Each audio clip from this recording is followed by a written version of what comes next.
La fin d'Haïti est proche.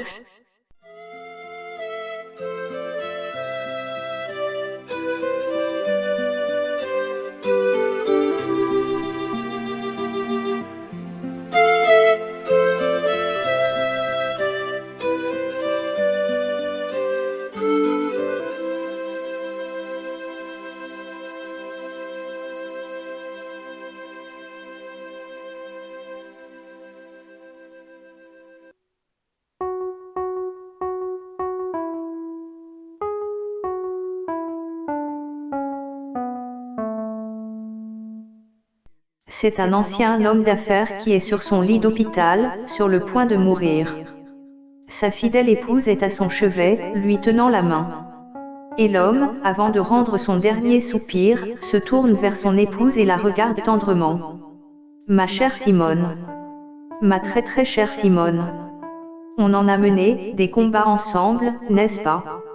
Et tu as toujours été à mes côtés. Tu m'as toujours tenu la main, comme aujourd'hui. Je me souviens de ma première faillite, dans la finance. Tu étais à mes côtés, tu me tenais la main. Tu ne m'as jamais lâché. Je me souviens de ma deuxième faillite, dans le textile. Là encore, tu étais à mes côtés. Tu ne m'as pas lâché. Je me souviens de ma troisième faillite, lorsque ma bijouterie a été cambriolée. Là encore, tu étais à mes côtés. Tu ne m'as pas lâché. Tu as même pleuré avec moi. Je me souviens de ma quatrième faillite, lorsque ma fabrique de ciment a pris feu, et que j'ai tout perdu dans l'incendie. Là encore, tu étais à mes côtés. Tu ne m'as pas lâché. Je me souviens de ma cinquième faillite, dans l'hôtellerie. Mais dis donc ma chère Simone. Je viens de penser à une chose. Ne serait-ce pas toi, qui m'aurais porté la poisse toutes ces années?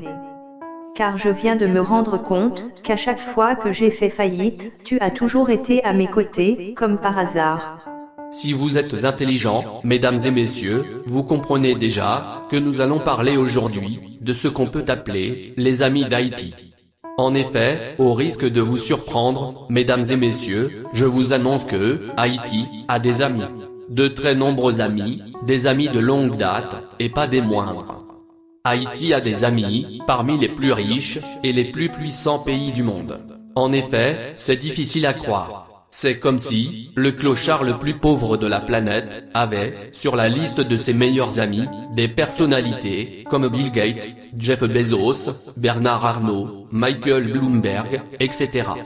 C'est à ce point-là. Et pour tout vous dire, ses amis, dans un souci d'efficacité optimale, se sont constitués, en un club, le fameux club, des amis d'Haïti, alias, le Core Group. C'est donc, à ce Core Group que je vais m'adresser aujourd'hui, même si, j'imagine qu'ils ont mieux à faire, que de m'écouter. Quant à vous, mesdames et messieurs, bienvenue à ce chapitre 6 de notre déclaration, la fin d'Haïti est proche.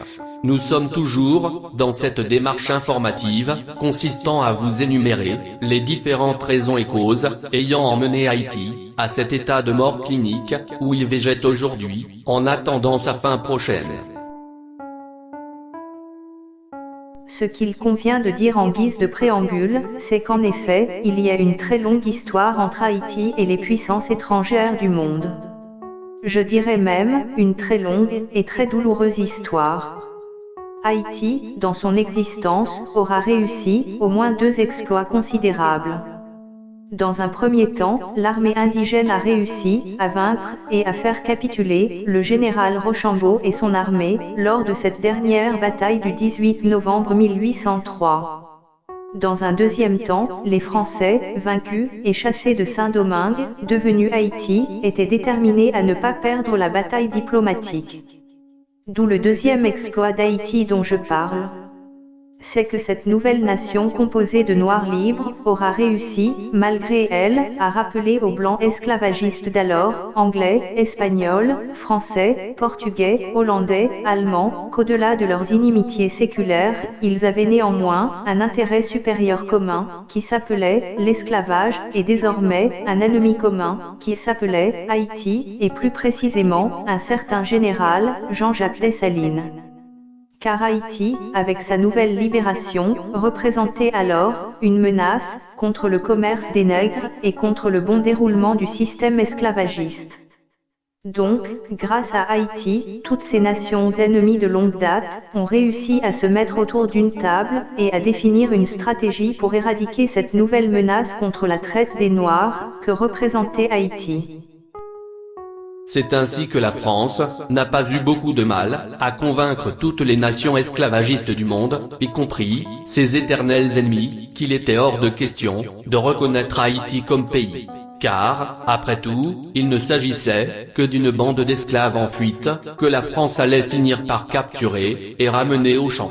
Que pays, ou pas pays, un cordon sanitaire devait être mis autour d'Haïti, afin d'éviter que d'autres esclaves noirs dans le monde ne puissent être contaminés par cette nouvelle idée et ce nouveau précédent qui venait d'être créé, à savoir qu'un esclave noir pouvait réussir désormais à casser ses chaînes et devenir libre. Haïti représentait alors, à lui seul, l'axe du mal, le pays dont il ne fallait même pas oser prononcer le nom. Et dès lors, toutes les rumeurs étaient bonnes, pour faire passer Haïti comme la nation maudite.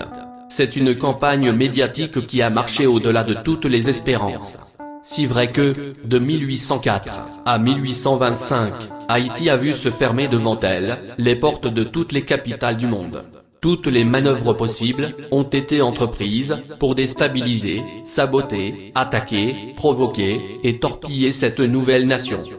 Il faut dire qu'à cette époque, 1804, l'économie mondiale tournait essentiellement autour de la pratique de l'esclavage et de la traite négrière. C'est ce qui faisait la fortune de toutes les nations européennes, ainsi que des États-Unis. On ne saurait donc être tendre avec une nouvelle nation, composée d'esclaves noirs, qui se sont libérés par les armes, en ayant chassé leurs maîtres blancs. C'était tout simplement insupportable. Toutes les nations esclavagistes du monde, amies ou ennemies de la France, prenaient une part active à ce boycott d'Haïti. La solidarité dans le mal.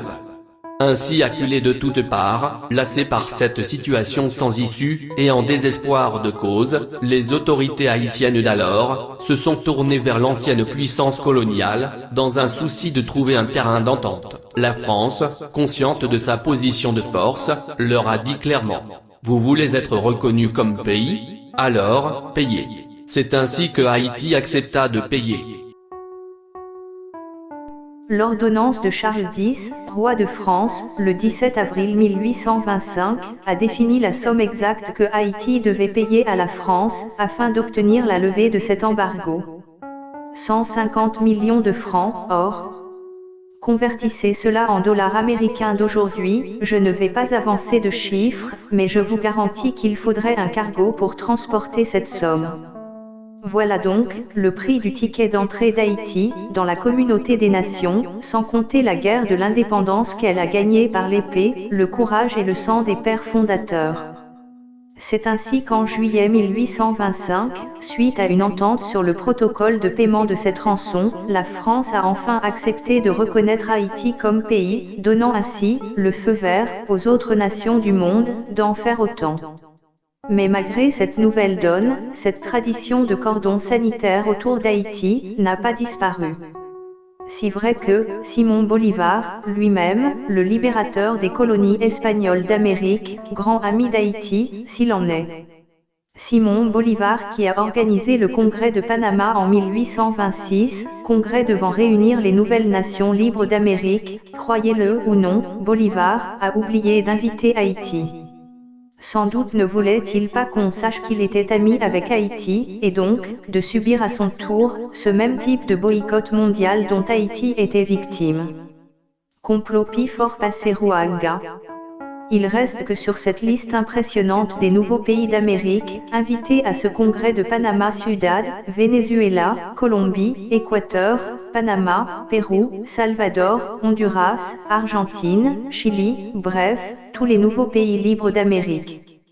Pourtant, Haïti, qui était le pionnier en la matière, et qui avait participé pleinement au combat pour la libération de la plupart de ces pays, Haïti n'a pas été invité, même pas à titre d'observateur.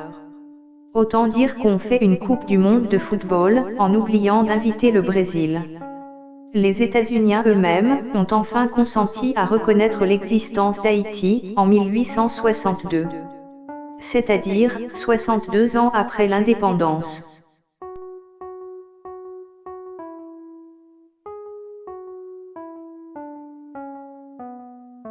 Ce braquage historique a tellement bien fonctionné, en effet, il y a lieu de parler de braquage, et c'est le mot qui convient. Car ce qu'il fallait préciser dans ce préambule, c'est que, ce 3 juillet 1825, tandis qu'on négociait les modalités du paiement de cette rançon, à verser à la France, la rade de Port-au-Prince grouillait de bateaux de guerre français, ayant tous, leurs canons, braqués sur le palais national, et sur les bâtiments publics de Port-au-Prince. Donc, cela a tellement bien fonctionné, qu'il a créé des vocations. Car, le bruit a couru aussitôt, dans toutes les capitales, d'Europe, et du monde, qu'il y avait quelque part, dans la Caraïbe, un nouveau petit pays, Haïti, dont les caisses débordaient d'argent et d'or, qu'il suffisait de venir avec des bateaux de guerre, de pointer les canons sur le palais national, de demander une rançon, en menaçant de faire sauter Port-au-Prince, et on pouvait ainsi obtenir argent et or autant qu'on voulait. C'est ainsi que par la suite, toutes les nations européennes, ayant des bateaux de guerre ou des pirates travaillant à leur solde, se sont précipitées, chacun son tour, à la rade de Port-au-Prince, pour venir chercher leur part de butin. Quant aux Allemands, ils ne se sont pas contentés de prendre le butin et de s'en aller. Ils ont fait pire. Le capitaine allemand, du nom de Batch, après avoir reçu l'argent, a même réclamé un drapeau haïtien, il l'a étendu par terre, a baissé son froc, et a chié dessus, en guise de provocation. Ce chassé-croisé des forces du mal, dans la rade de Port-au-Prince, s'est étendu sur plusieurs décennies. La dernière nation à s'être servie de force, dans les caisses d'Haïti, ce furent les États-Unis, lorsqu'ils se sont emparés, en 1914, de tous les avoirs d'Haïti, déposés à la Citibank. Un an plus tard, ils ont recommencé. Car, lorsqu'ils débarquèrent en Haïti, le 27 juillet 1915, le premier endroit qu'ils ont visité, ce fut, évidemment, la Banque nationale d'Haïti. Ils y ont ramassé tout ce qu'il y avait, toute la réserve d'argent, toute la réserve d'or, ainsi que tout ce qui pouvait représenter une quelconque valeur marchande. Après ce passage des États-Unis, vu que, eux, ne font jamais les choses à moitié, il devenait évident, pour toute la communauté internationale, que désormais, Haïti, n'avait plus, ni argent, ni or, ni caisse. C'est ainsi qu'on commença à parler d'Haïti, comme le pays le plus pauvre de la planète. Comme quoi, tout a une cohérence. La richesse, comme la pauvreté d'une nation, n'est jamais le fruit du simple hasard. Mais ça, c'est un long sujet, qui mériterait à lui seul, plusieurs émissions. Car, si vous pouviez mettre bout à bout, tout ce qu'Haïti aura subi, de 1804 à nos jours, de la part de l'international, vous vous étonneriez plutôt, qu'Haïti soit encore en vie, aujourd'hui. Car il y en aurait, des choses à raconter. Tout ce qu'on voulait vous démontrer ici, c'est qu'il y a une sorte de tradition, une vieille tradition, entre Haïti et les autres nations du monde, ceux qu'on appelle les grandes nations, et que cette vieille tradition, il faut toujours l'avoir, dans un coin de la tête, à chaque fois qu'on entend parler d'amitié, entre Haïti et les autres nations du monde. Il se trouve que ces mêmes nations, qui figurent aujourd'hui, sur la liste dite, des amis d'Haïti, sont les mêmes qui, autrefois, voulaient en finir avec Haïti. J'ai lu et relu l'histoire d'Haïti, je n'y ai pas noté, à quel moment de l'histoire, certaines nations, qui ont tant participé au sabotage d'Haïti, sont-elles passées, d'ennemis d'Haïti, qu'elles ont toujours été, amis d'Haïti, aujourd'hui, au point, de faire partie d'une association surnommée, Association des pays amis d'Haïti. Je sais que le monde a beaucoup changé. Mais à ce point-là, cela relèverait du miracle. Les poitévêtes, lipat fémamite, aléouais, poulel vinisec. Ceci étant dit, revenons donc au corps groupe, et à ma déclaration du jour.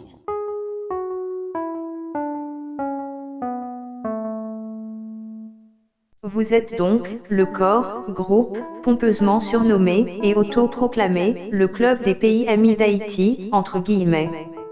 Puisque vous l'affirmez, pourquoi ne pas vous croire sur parole?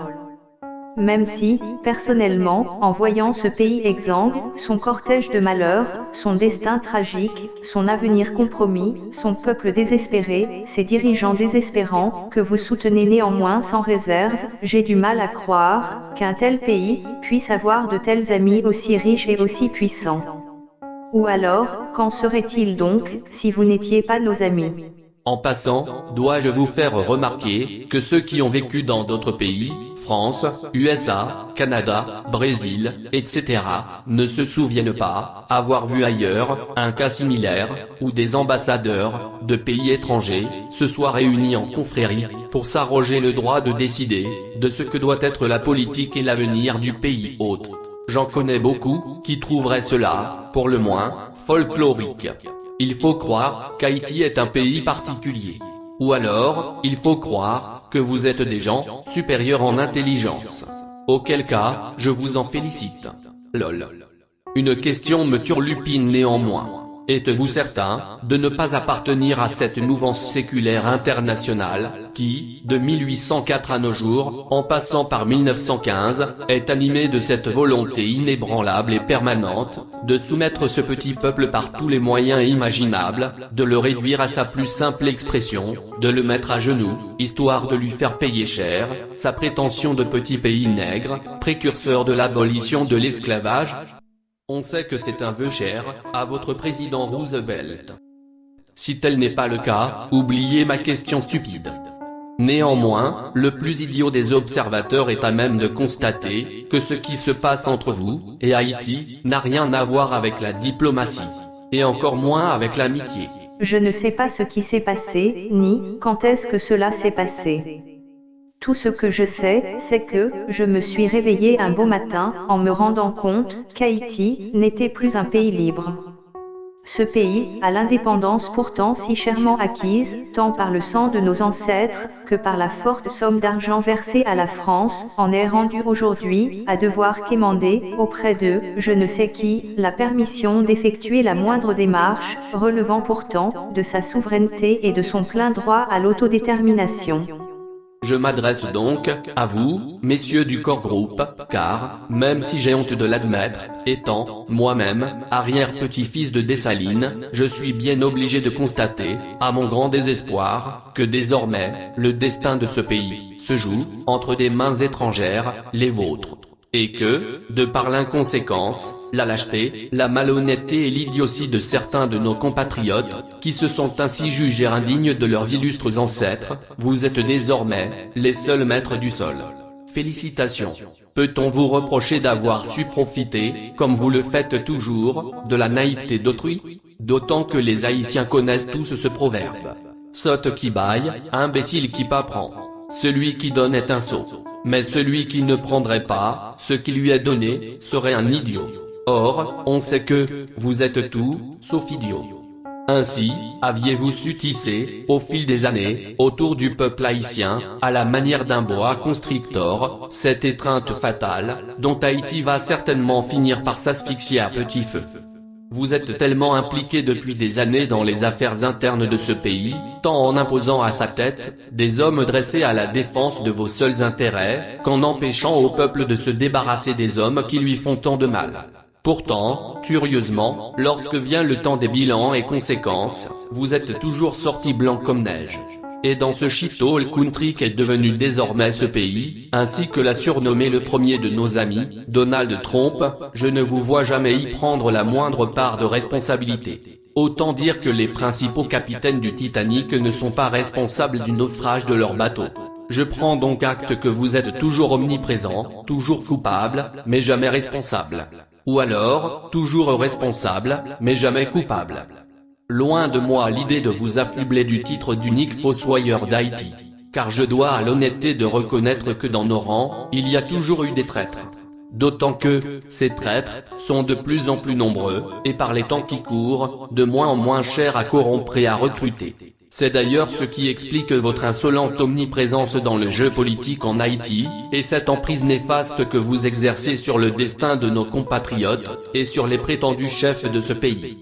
Et ici en l'occurrence, disons-le clairement, en soutenant constamment vos circonstanciels amis, vous étouffez littéralement le peuple haïtien, dans sa volonté de se libérer, ou d'aller de l'avant, ou tout simplement, de survivre.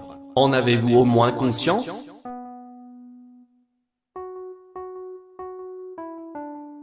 Vos choix politiques pour Haïti, à ce qu'il paraît, se basent sur cette éternelle ritournelle du, soi-disant, souci du maintien de l'ordre démocratique, bla, bla, bla.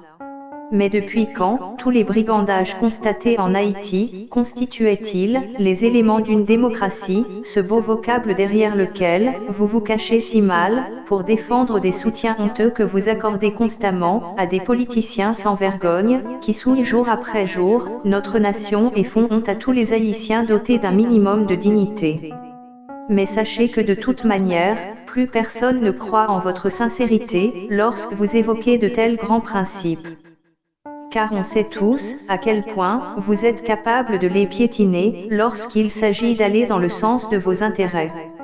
Rappelons-nous par exemple, qu'en ce moment même, vous soutenez unanimement au Venezuela, un président fantoche, autoproclamé, et ce, en dehors de tout principe de droit, de déontologie, de toute logique, en ne vous souciant même pas du ridicule et du grotesque de la situation. Une mesure, par ailleurs, complètement irresponsable, qui sème les graines de la guerre civile, et en contradiction avec vos propres valeurs. Car on n'a jamais vu dans vos pays respectifs, des présidents autoproclamés. Ce n'est quand même pas un hasard, si vous trouvez systématiquement vos alliés idéaux, dans des classes politiques, serviles, corrompues, sans colonne vertébrale, sans honneur, sans morale, ni éthique, et d'une incompétence, qui frôle la nullité absolue, tout ce qu'il faut pour garantir et consolider votre emprise sur un pays déjà à terre. C'est donc une tradition chez vous, lorsqu'il s'agit d'Haïti, que de toujours miser sur les chevaux boiteux, car, incapables de vous tenir tête.